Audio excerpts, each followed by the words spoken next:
Dear students, passing package third video ಏನಪ್ಪ ಈ ವಿಡಿಯೋದಲ್ಲಿ ಹೇಳ್ತಿದ್ದೀವಿ ಅಂದರೆ find the 20th term of the AP 3,7,11 using formula ಅಂತ.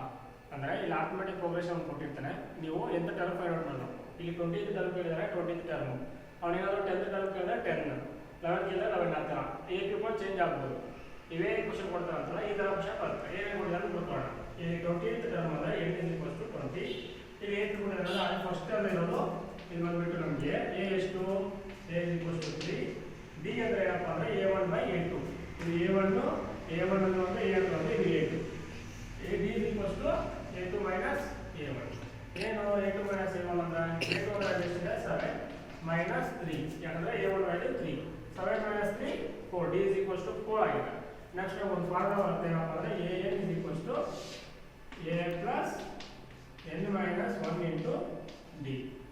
a ಅಂದರೆ ಎಷ್ಟು ನಿಮ್ಗೆ ಗೊತ್ತಿದೆ 3 ವ್ಯಾಲ್ಯೂ, n ವ್ಯಾಲ್ಯೂ ಎಷ್ಟು a 20 ಅಲ್ವಾ, n ವ್ಯಾಲ್ಯೂ ಬಂದ್ಬಿಟ್ಟು 20 - 1 × d ವ್ಯಾಲ್ಯೂ 4. ನೋಡಿ 3 ಪ್ಲಸ್ ಫಸ್ಟ್ ಬ್ರಾಕೆಟ್ ಸಿಂಪಲ್ ಮಾಡಿ 20 - 1 19 × 4.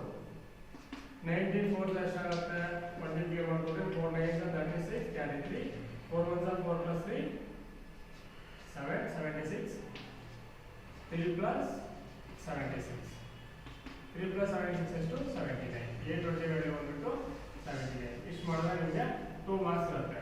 ಇಲ್ಲ ಅವನು a 20 ಕೂಡ ಕೇಳಿದ್ದಾನೆ, ಇಲ್ಲಾಂದ್ರೆ a ವ್ಯಾಲ್ಯೂ ಕೇಳ್ಬೋದು, n ವ್ಯಾಲ್ಯೂ d ವ್ಯಾಲ್ಯೂ ಯಾವ್ದಾದ್ರು ಕೇಳ್ಬೋದು.